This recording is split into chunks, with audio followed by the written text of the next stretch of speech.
Hello students, today we are going to start some important question from the chapter periodic classification of elements. Student first question जो यहाँ board पे लिखा गया है वो मैं पढ़ता हूँ, ठीक है। Two elements x and y have atomic number 12 and 16 respectively. Student यहाँ पे x एंड y ये दो एलिमेंट हैं जिनके एटॉमिक नंबर गिवन है 12 and 16। Write the electronic configuration for these elements। और इन एलिमेंट्स x और y के आपको इलेक्ट्रॉनिक कॉन्फ़िगरेशन लिखने हैं। नेक्स्ट पार्ट इसमें क्या पूछा गया है, to which period of the periodic table modern periodic table do these two elements belong. और ये दोनों एलिमेंट्स x और y किस पीरियड से बिलोंग करते हैं। Last part of this question is what type of bond will be formed between them। और x और y के बीच में किस टाइप का बॉन्ड का फॉर्मेशन होता है एंड y, ठीक है। तो इसका आपको आंसर देना है। देखो स्टूडेंट, इस क्वेश्चन में 3 पार्ट आपसे पूछा गया है। फर्स्ट पार्ट में आपको electronic configuration of x and y बताना है। सेकेंड पार्ट में आपको ये बताना है कि x एंड y एलिमेंट्स जो है वो किस पीरियड से बिलोंग करता है। And third part of this question ये है कि जो x और y के बीच में बॉन्ड का फॉर्मेशन हो रहा है वो किस टाइप का बॉन्ड है और क्यों। इसमें स्टूडेंट सबसे पहले फर्स्ट पार्ट हम लोग देखते हैं, electronic configuration of X and Y, ठीक है। तो आप यहाँ पे इस क्वेश्चन का जो फर्स्ट पार्ट है आप इसको देख सकते हैं, द इलेक्ट्रॉनिक कॉन्फ़िगरेशन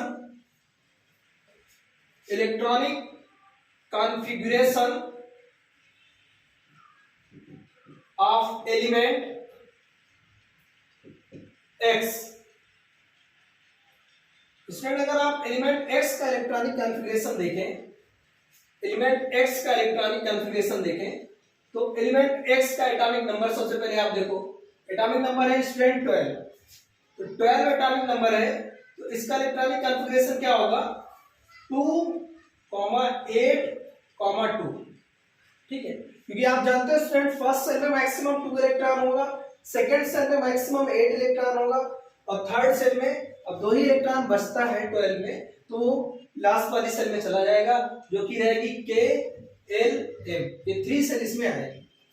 तो यहाँ पे X का इलेक्ट्रॉनिक कॉन्फ़िगरेशन ये लिख दिया गया है जिसका एटॉमिक नंबर है 12। स्टूडेंट Y का एटॉमिक नंबर है 16। तो electronic configuration of element Y ये हो जाएगा 16 का। अगर आप इलेक्ट्रॉनिक कॉन्फ़िगरेशन करेंगे तो आएगा 2, 8 एंड 6। 2, 8, 6 इन सबको ऐड करोगे 16 आएगा, because K shell contain maximum 2 electron, L shell contain maximum 8 electron. अब उसके बाद 16 में 6 बचता है तो वो M सेल के पास होगा, जो आउटर मोस्ट सेल है, वैलेंस सेल है, उसमें 6 इलेक्ट्रॉन है। इलेक्ट्रॉनिक कॉन्फ़िगरेशन x और y का आप देख सकते हैं। x का एटॉमिक नंबर था स्टूडेंट 12 और y का एटॉमिक नंबर था 16। इस बेसिस पे हमने इलेक्ट्रॉनिक कॉन्फ़िगरेशन कर दिया। अब यहाँ पे स्टूडेंट देखो सेकेंड पार्ट जो है, to which period of the modern periodic table do these two elements belong. अब इनका पीरियड पूछ लिया है, ठीक है, किस पीरियड से बिलोंग करते हैं। तो आप स्टूडेंट यहाँ पे देख सकते हो, element x and y both the element have 3 shell 1, 2, 3 KLM। और यहाँ पे भी आप देखोगे y जो एलिमेंट है वो भी KLM, ये भी 3 सेल कंटेन कर रहा है। तो आप देख सकते हैं both x and y elements have 3 cell, so both the elements belong to third period। 3 cell होने की वजह से ये थर्ड पीरियड से बिलोंग करेगा। इसमें पीरियड आप बहुत ही सिंपली बता सकते हैं, बहुत आसानी से। नंबर ऑफ सेल आप देख लो, ये 1, 2, 3 सेल आ रही है तो थर्ड पीरियड से बिलोंग करेगा। इसमें भी आप देख सकते हो स्टूडेंट 1, 2, 3 सेल आ रही है, ये भी थर्ड पीरियड से ही बिलोंग करेगा, ठीक है। तो इसका फर्स्ट और सेकंड पार्ट हो गया स्टूडेंट। और थर्ड पार्ट इसमें ये पूछा है, what type of bond form between x and y। x and y किस टाइप का बॉन्ड बनाएगा। देखो स्टूडेंट यहाँ पे x का आउटर मोस्ट इलेक्ट्रॉन है 2, थर्ड पार्ट जो हम लोग करने वाले हैं। तो आप इलेक्ट्रॉनिक कॉन्फ़िगरेशन से देख सकते हो, इसका आउटर मोस्ट इलेक्ट्रॉन है स्टूडेंट 2 तो जिसका आउटर मोस्ट इलेक्ट्रॉन 1 2 3 होता है वो होता है मेटल। तो एलिमेंट X जो है स्टूडेंट वो हो जाएगा मेटल, और यहाँ पे एलिमेंट Y जिसका आउटर मोस्ट इलेक्ट्रॉन है 6, ये हो जाएगा student non metal.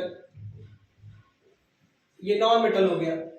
Metal non metal की डेफिनेशन ऑलरेडी मैंने आपको बता रखी है। मेटल क्या होता है student? The element which have 1 2 or 3 electron in valence shell. Valence shell में अगर 1 2 3 इलेक्ट्रॉन होगा वो होगा मेटल। इसमें दो एक्सेप्शन था, हाइड्रोजन एंड हीलियम का।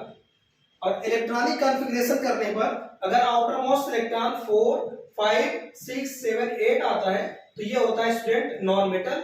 ये भी मैंने आपको पहले बता दिया है metal and non metal chapter में। तो यहां पे आप देख सकते हो, एक आपके पास है मेटल, दूसरा आपके पास है नॉन मेटल। तो मेटल और नॉन मेटल से ऑलवेज आयनिक बॉन्ड का फॉर्मेशन होता है। वो किस टाइप से होता है वो हम लोग देखते हैं।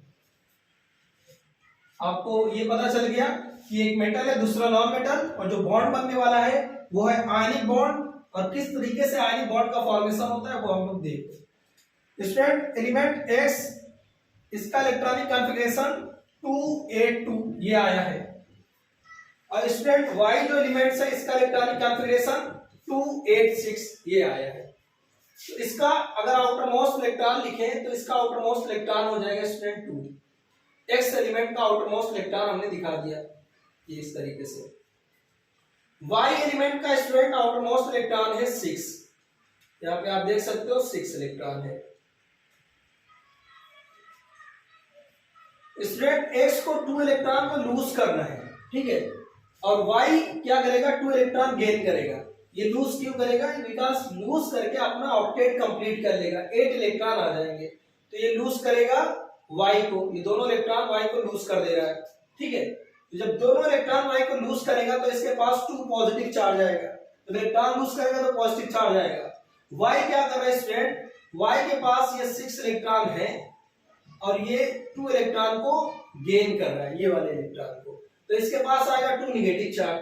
तो X और Y पॉजिटिव और नेगेटिव चार्ज से जो बॉन्ड बन रहा है वो है student ionic bond. Ionic bond आप जानते हो कैसे बनता है? The transfer of electron from metal to non metal. X हमने आपको बता दिया वैलेंस इलेक्ट्रॉन 2 है तो ये मेटल हो गया, और Y वैलेंस इलेक्ट्रॉन 6 है, नॉन मेटल। तो मेटल नॉन मेटल को इलेक्ट्रॉन ट्रांसफर कर रहा है जिससे आयंस बन रहे हैं। इन आयन की जो बॉन्डिंग होती है उससे आपका आयनिक बॉन्ड मिलता है, ठीक है। तो आयनिक बॉन्ड का फॉर्मेशन कैसे होता है? By the transfer of electron from metal to non metal. तो आपको ये भी पता चल गया कि किस टाइप का बॉन्ड बनेगा between X and Y। Ionic bond का फॉर्मेशन होगा, क्यों हो रहा है? क्योंकि मेटल और मेटल नॉन मेटल को इलेक्ट्रॉन ट्रांसफर कर रहा है, ठीक है। तो ये बहुत ही अच्छा क्वेश्चन था, इंपॉर्टेंट क्वेश्चन है, इसलिए मैंने इसको करा दिया। और भी कुछ क्वेश्चन इसके देखते हैं हम लोग।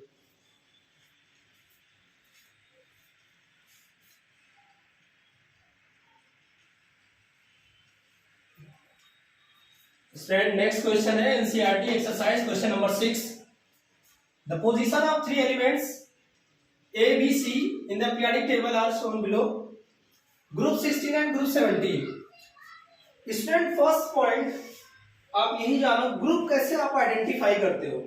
तो इसके लिए मैंने आपको बताया था कि अगर आउटरमोस्ट इलेक्ट्रॉन 1 है तो वो फर्स्ट ग्रुप का एलिमेंट होगा, फर्स्ट ग्रुप। आउटरमोस्ट इलेक्ट्रॉन अगर 2 है तो वो सेकेंड ग्रुप का एलिमेंट होगा। बट अगर आउटरमोस्ट इलेक्ट्रॉन 3 4 5 6 7 8 है तो इसमें 10 ऐड करके ही हम लोग ग्रुप निकालेंगे। तो अगर आउटरमोस्ट इलेक्ट्रॉन 3 है वो 13 ग्रुप लिखा जाएगा। आउटरमोस्ट इलेक्ट्रॉन 4 है तो इसमें 10 ऐड करेंगे 14 ग्रुप लिखा जाएगा, ठीक है। तो ऐसे ही यहाँ पे ग्रुप 16 लिखा गया है और ये ग्रुप 17। तो अगर ये ग्रुप 16 है तो इसका आउटरमोस्ट इलेक्ट्रॉन क्या रहा होगा स्टूडेंट? इसका आउटरमोस्ट इलेक्ट्रॉन रहा होगा 6, ठीक है। तभी इसमें 10 ऐड हुआ है और ये 16 आया, ठीक है। तो अगर ग्रुप 16 या 14 ऐसा रहता है तो इसका मतलब उसमें 10 ऐड किया गया है आउटरमोस्ट इलेक्ट्रॉन में। इसका ग्रुप 17 है, ये ग्रुप 17 लिखा है, इसका मतलब इनमें जो भी एलिमेंट है जैसे A और C है इसका आउटरमोस्ट इलेक्ट्रॉन 7 होगा।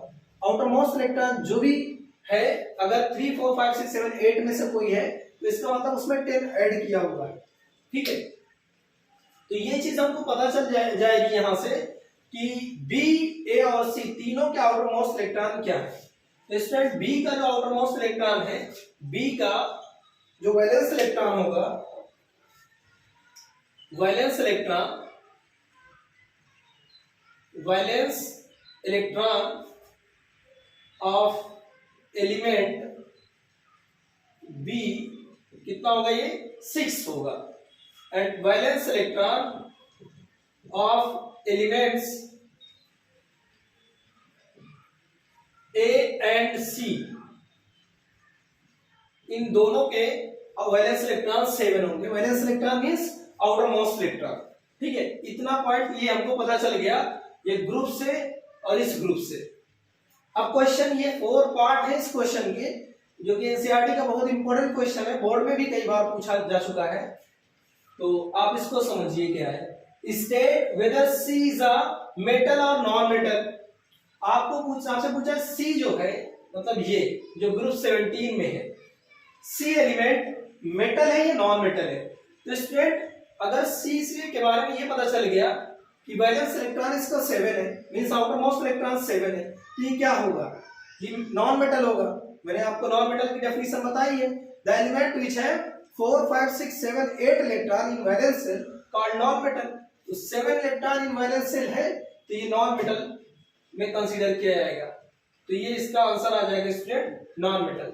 The element C is a non metal. ठीक है, सी क्या हो जाएगा student, non metal, because the element C have 7 electron in valence shell. B part इसमें आप देखिए, ये हो गया कंप्लीट। बी देखिए, state whether C is more reactive और लेस रिएक्टिव देन ए। अब स्टूडेंट आप देखो, ए और सी में रिएक्टिव बताना है, ए एंड सी में दोनों एक ही ग्रुप के एलिमेंट है, ग्रुप 17 के एलिमेंट है। ठीक है, अब स्टूडेंट आपको बताया गया ग्रुप 17 का जो एलिमेंट है वो नॉन मेटल का ग्रुप है, और 17 का ग्रुप मतलब आप ऐसा समझो ये क्लोरीन ब्रोमीन आयोडीन ये वाला ग्रुप है। ये कैसे पता चला, क्योंकि 7 वैलेंस इलेक्ट्रॉन के लिए जो फर्स्ट एलिमेंट है वो है फ्लोरीन 2 7। ठीक है, तो क्लोरीन में भी आपका 7 ही वैलेंस इलेक्ट्रॉन आएगा। तो इस टाइप का कोई ये ग्रुप है जिसका वैलेंस इलेक्ट्रॉन है 7। अगर नॉन मेटल का ग्रुप है तो आपको बताया गया है ग्रुप में डाउन द ग्रुप जो आप भी मूव करते हैं तो वहां पे रिएक्टिविटी डिक्रीज करती है। ठीक है, क्यों ऐसा होता है, क्योंकि टॉप वाला जो होगा, मतलब ए वाला पार्ट जो है, ए और सी में अगर देखें, ए की एटॉमिक साइज छोटी है student.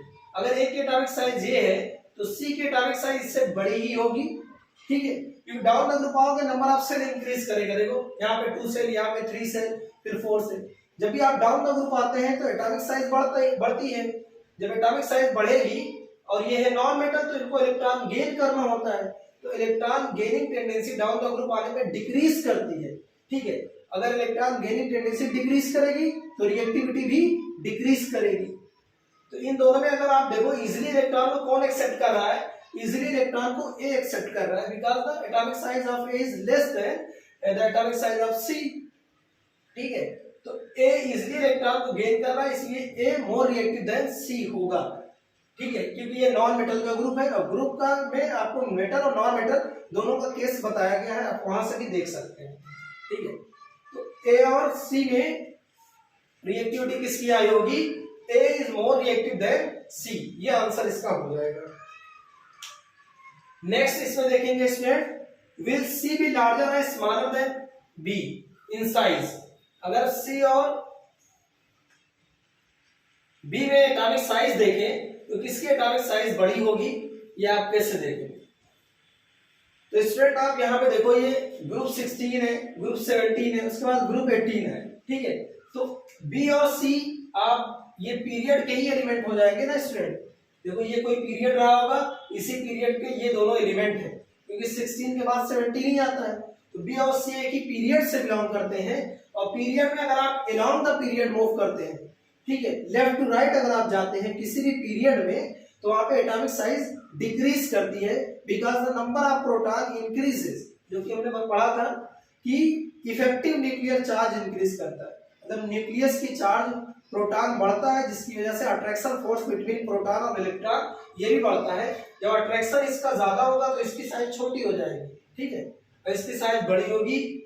B is larger than in size than c, b की साइज सी से बड़ी होगी। बी का पार्ट इसमें क्या है student, which type of ion cation और anion form by the element C.